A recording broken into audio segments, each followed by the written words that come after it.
Welcome to the graduate session. And we're going, I should say graduate and postdoc.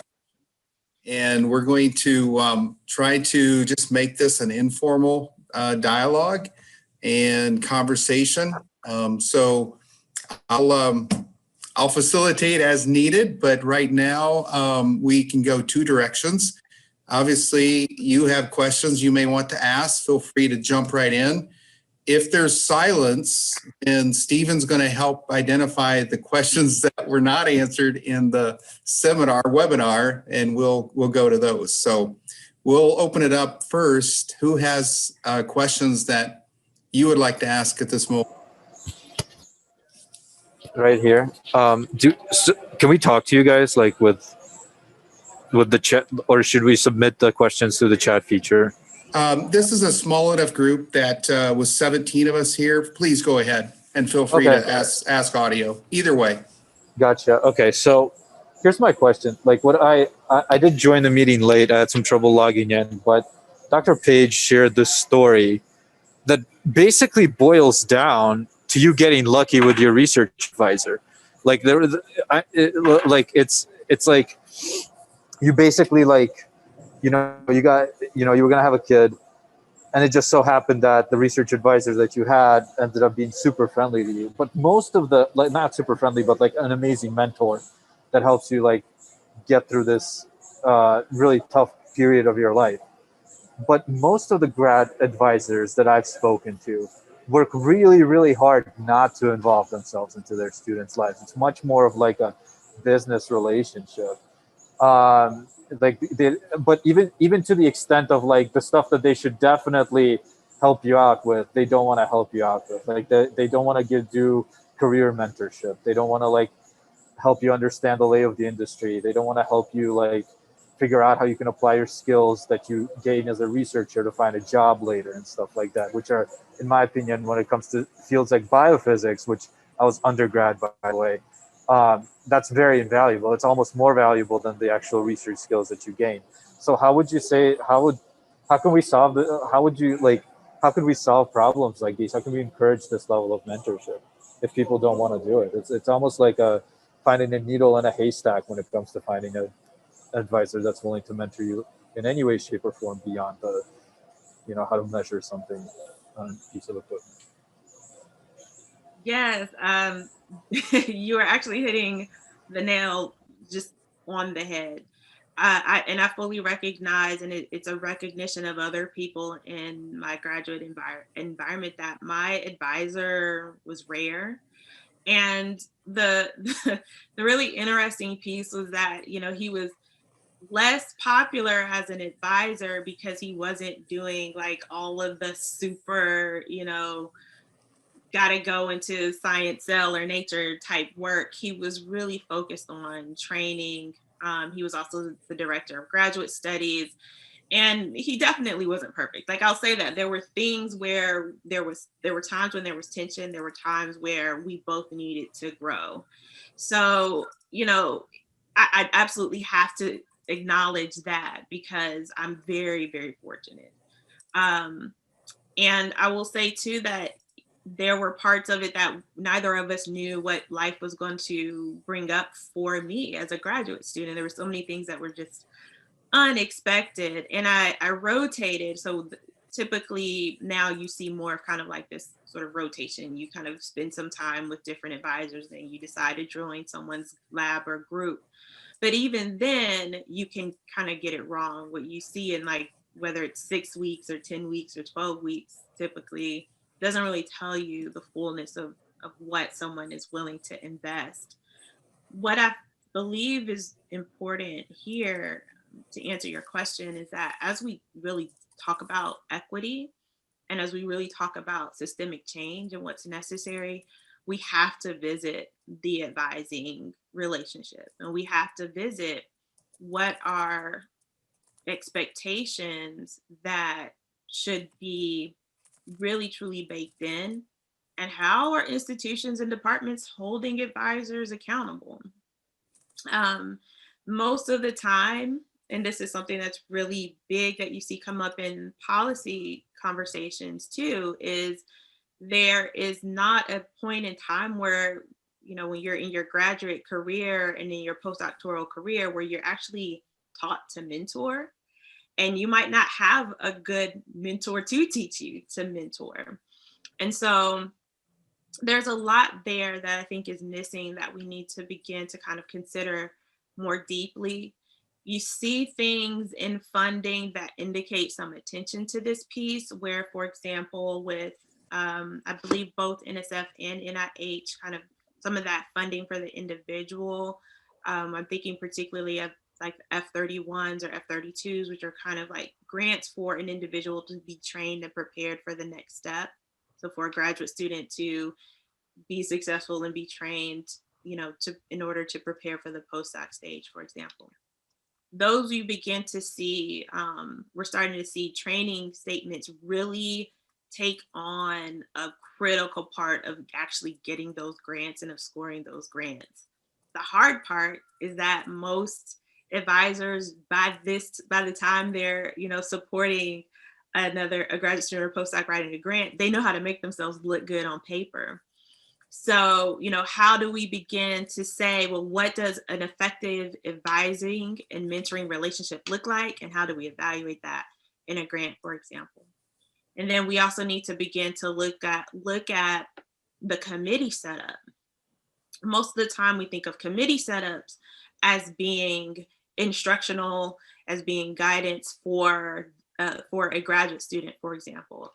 But we don't necessarily think of the committee setup as holding the advisor accountable and ensuring that the advisor is fulfilling those needs in those spaces. What's really interesting to your comment about preparing for different career paths. So last week I was a part of the panel for the PD Hub, which is an initiative that's focused on career and professional development and really transforming higher education and the postdoc and graduate student phase so that we're better accounting for career and professional development. But what's incredible is that the way that we have thought of these processes is that everyone's supposed to be training to be PIs, and that's it. And so mentally, a lot of PIs, a lot of advisors don't have it clicked in that they should in fact be training, and that a part of the success of the graduate program or the postdoctoral phase is that you are prepared for the next thing that you want to do. And that there are a lot of different quote unquote next things that we all want to do. So, this is really something where there's a lot of thought that this will actually take deep systemic change to kind of move how we think about advising and mentoring to a space that really accounts for all of the needs just in general for preparing our graduate, when we think about our workforce across so many different sectors, and we think about the fact that if for everyone who stays in a higher education path for a period of time, if they're not prepared to operate and use their skill sets in different ways, our country is at a deficit, which we saw during this pandemic. So, there's a lot that's missing. I think for the most part, I just agreed with everything he said. But, if you're interested, I would look more at PD Hub. I think their website is pdhub.org. Their report just came out. The release was last week, so it just came out. And then there are different sort of policy efforts. Future of Research is doing some work around mentoring.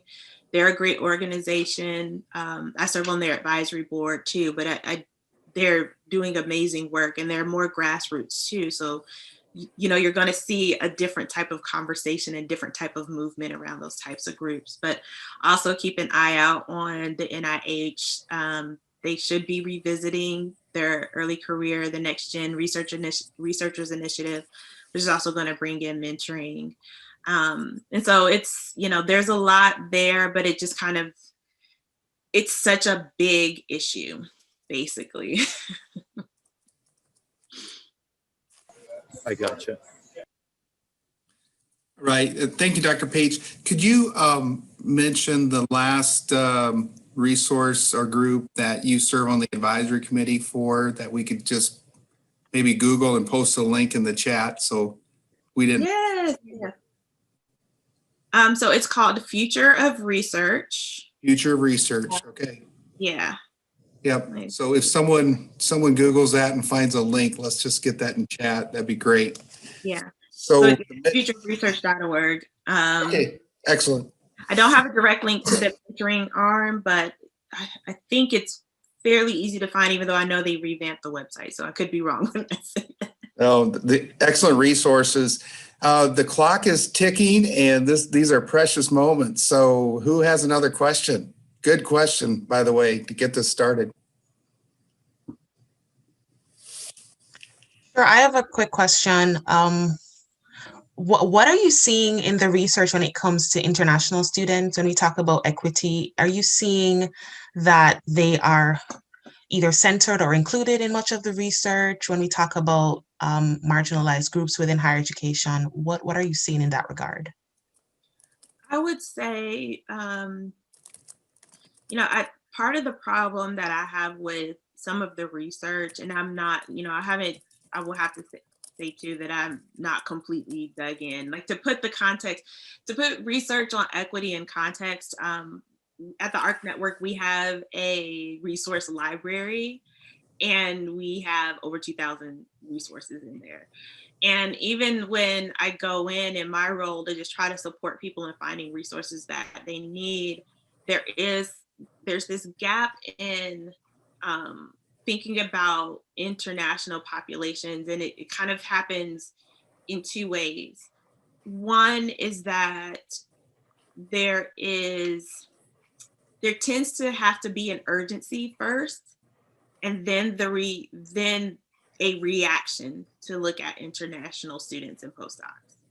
So for example, pandemic happened, really poor international policies from different areas and countries resulted in international students and postdocs being possibly in really precarious situations. Then people wanted to look at policies around international students and postdocs, as opposed to there having been this accumulation of research that I think would have had us just very much just better prepared to protect international students and postdocs. And so when we look at equity work, the tendency is that, yes, it can be reactionary, or the tendency is that people will look at it when it is part of their personal experience, and whether or not those individuals in that research is supported is, can be, it can be lacking, really. I think the other part that can be a little bit frustrating is whenever there are kind of larger policies around international relations, and then, where do institutions want to respond in terms of their policies, and not necessarily thinking about their policies in terms of how they impact their international population. And so then again, it's another sort of reaction, right? There's some type of broader policy that is being enacted, and then, oh my goodness, we have to respond and react. And then you might see some research kind of more in the immediacy. I think that I'd have to go look deeper to sort of see, like, what are the collective spaces, what are the more, where individuals more anchored in these questions. But I do think, it's fair to say that it's a lot of reactive research. It's not typically kind of an ongoing interest. And I also think that a lot of times people group international and they aggregate international in ways where, for example, you might see someone who's focused on Asian populations, and then you'll either see people aggregate everyone who's international and assume that research on Asian populations is going to just impact or shine light on all international populations. and or you see this aggregation of Asian, like all Asian is all the same, and which is kind of ridiculous because you have both combinations of race, nationality, you have, you know, location in terms of Asia itself, you have dynamics within different populations that define themselves as Asian. So there's so much to think about, but we tend to always look at it as the aggregate. We also tend to look at Global South as an aggregate and what all of that loops into. And sometimes people think that it's the same to look at, for example, to loop in Caribbean and non-American or non-territorial Caribbean nations with Black, you know, with Black Americans. So you tend to see kind of these aggregate studies that don't fully take into account or apply the lens of intersectionality. It just, you know, it can be lacking there, but there's also some really great work too. I hope that answered your question. Thank you. That was excellent. Thank you so much. All right. The floor is open for another question. We're doing well. 1:17 here in Eastern time. These are great. While there's a bit of a pause, I did want to share for individuals who are interested in research. I didn't really want to bring it up, but we have what's called a virtual visiting scholars program, and it is paid, and it is where we empower and support meta-analyses on research topics related to equity. And that, I just want to kind of plug that in. We have had a postdoc, but we're not like, you don't have to be faculty, you don't have to be a postdoc. But if there are things that you're interested in and you can kind of fit in to your life, possibly pursuing that research, we are going to open that up at the beginning of April. And if you want more information, I have a couple of, I can either send you a slide or I can send you actually the website so that you can see some of the current work that's happening.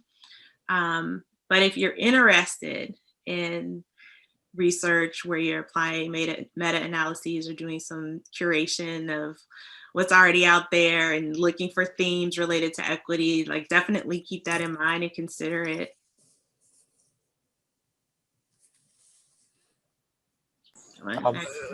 Dr. Page, how do we get in touch with you regarding this virtual visiting scholar program? Is your email posted anywhere? Like how do we reach out? Mm-hmm. And I'm actually going to I'm pulling the link now. That's why my eyes are kind of wandering. I'll pull the link now because I think it would be really great too for you to be able to see some of the other research questions. And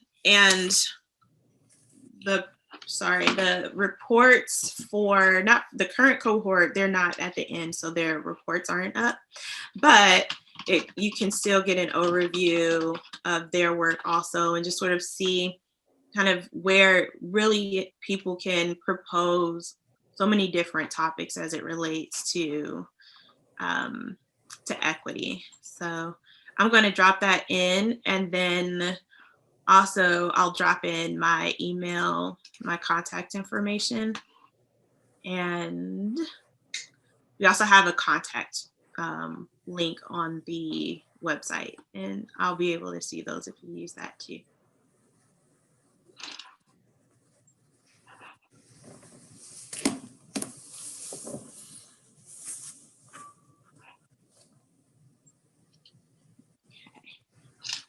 All right, so yeah, so just keep an eye out. We're planning to open that up in the beginning of April. So keep an eye out, and if you have more questions, definitely let me know. And I think on that same page is all the links to like the webinar, so you can actually hear from the scholars themselves on their work. All right. Sounds like an excellent program. Is there another question out there? I have a question. I noticed on the slide where you talked about like how you can support mentors, you talked about evaluating like the efforts that the mentor goes through. How do you encourage institutions to see the value of these more like intense mentoring programs? That is an incredible I will say it because actually one of our current scholars, she's phenomenal. Joya Misra she's done so much work on faculty workloads and equity. It's incredible. She actually is working with a previous scholar, Ethel Mickey and Carrie Ann O'Meara, or maybe some other names that you've heard around this. And this really comes up a lot with faculty workload, and the fact that the tendency is that what we consider to be the more foundational part of mentoring, that additional relationship building, that additional consideration of needs, that kind of really building relationships and the time and investment that takes, that tends to be undervalued.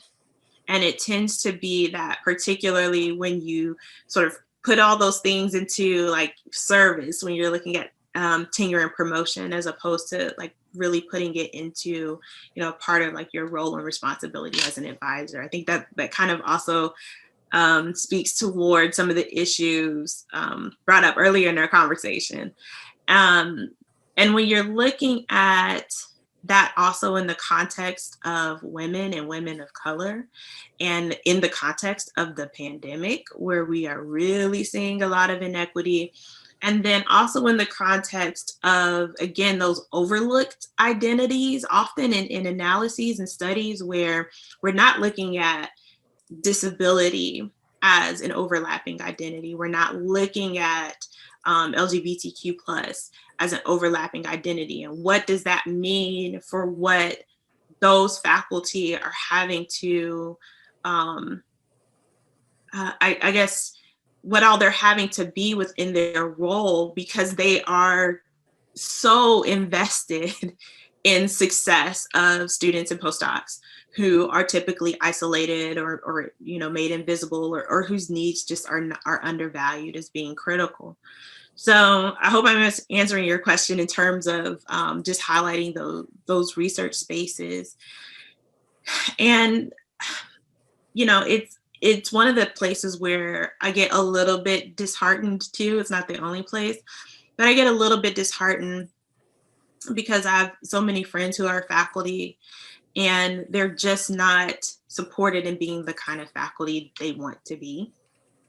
And for me personally, I'm only a year and some months outside of academic research. And when I was sitting down and having conversations with people about what I wanted to do, it was really, do I want to continue to invest in this path to become research faculty? And one person sat down with me and said, what is absolutely necessary for you? What is something you absolutely have to be able to do? And I said, I absolutely have to be able to mentor, not just advise. And she said, my advice to you is to either deprioritize that, or maybe pursue the path where you can do transforming work. So maybe, and so for her, and I got a lot of different advice, but for her truth and what she was dealing with in that moment was that she was not being supported, and she felt like she was being a terrible mentor. And that was just hard for her to sort of live with. So she didn't feel like she had that support from her department. She didn't feel like she had that recognition. And even kind of amongst, like, she would go to meetings and, in her discipline, and even not feel that support there. So it's probably it's not the most, but it's up there. It's one of kind of like the really disheartening aspects of really trying to work toward equity in these spaces. I thought of that paper that came out, maybe it was like last year, about research mentors who took on very specific types of mentees had more success or less success in the tenure process. And it just seemed like a huge de-incentivation to take on like BIPOC mentees. Yeah. And I was like, I feel weird that you published that. Yeah, there was also the really terrible paper about women mentors, and like how you just shouldn't choose a woman as an advisor. And then there was also a really terrible paper that suggested that women are just not as competitive and driven, and therefore we choose to mentor instead because we want to be and need to be more nurturing. So there's a lot that kind of goes into print, but I'm part of why I'm thankful for work like Joya's is that it really it addresses also something that's come up, and she has this beautiful term and she calls it the glass cliff, where in crises women tend to be put in decision-making positions, and then they're kind of removed from that and they're no longer in a path of advancement, and it's almost as if that you're asking women to kind of hold the ship together, and it does not become something for women to be able to utilize and advance, and that's particularly for women of color, trans women, and non-binary people, where it's just like, oh, hold the ship together. And then to your point about, almost like having it viewed as if training BIPOC or mentoring BIPOC individuals, it would actually be detrimental to your career. I can't think of the name, there's someone who is coming to that mind, but I can't think of their name, but really sort of thinking to and tying it to this, the diversity innovation paradox, where even though you're seeing marginalized graduate students innovate at higher rates, their contributions are being discounted. That also is kind of integrated in that idea that it's not fruitful to mentor, to advise people who have certain identities. Yes, I'm going to drop in my email to you. Sorry about that.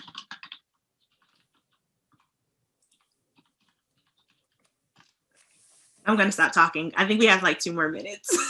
Yes, we do. So does anybody have a question they'd like to ask that will take us about 60 seconds?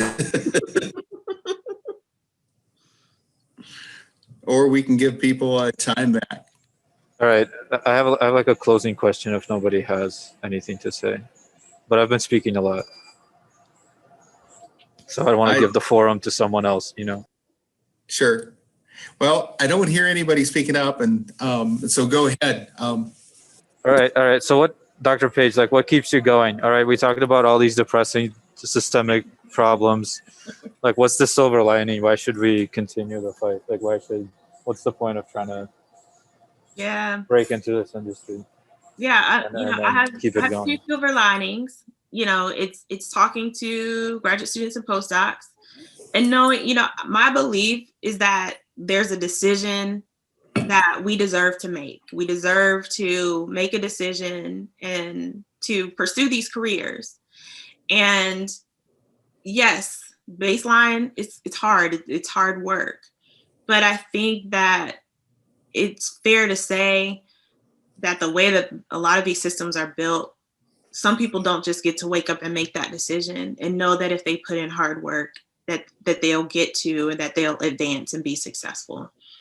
It's one of those things where it's like, it's not good enough for me to know the path, to have been in it and to kind of walk away. I think about it. I'm like, I could just, I've got enough degrees to just go somewhere and show up and pick up a paycheck. But, that's my silver lining. And then it's my son. It's going into his classrooms as he's grown up and speaking to so many different kids who have dreams, who have ideas of what they want to do. And when I think about my son potentially experiencing things that I have, or things that I've witnessed other people experience, like, that's not good enough. He should be able to be creative and put himself and envision himself in the path and envision himself being successful, and know that that path is not going to work against him being there, and that he won't be excluded because of how people's prejudices, or because of injustice and unfairness. Like, he should he should still have that opportunity.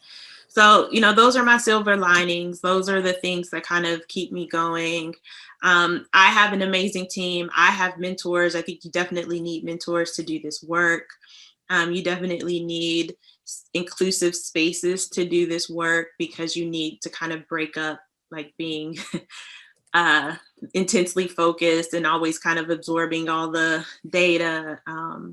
But I think it's also too a little bit of knowing that it's not just about me. There are so many different experiences that I just, you know, I don't want to see them continue to prevail. I don't want this to continue to be the norm. So yeah. Well, thank you for that question. And thank you, Dr. Page, for that authentic response. It leaves me hopeful. And it also helps me to realize that as long as we've been pushing, we can't give up now. We don't lose momentum, right? We're going to keep moving forward. So I really appreciate you joining us this afternoon and taking time to open up with the graduate students and just being authentic with what your experiences have been. So thank you all for joining. I wish you the best as you seek out mentoring and as you also are a mentor to others. So that'll close this session up. Thank you, Stephen, Andreas, and the rest of the Mentoring at Purdue team for all that you've done to help facilitate this. Yes, thank you so much for having me. Thank you for engaging with me today.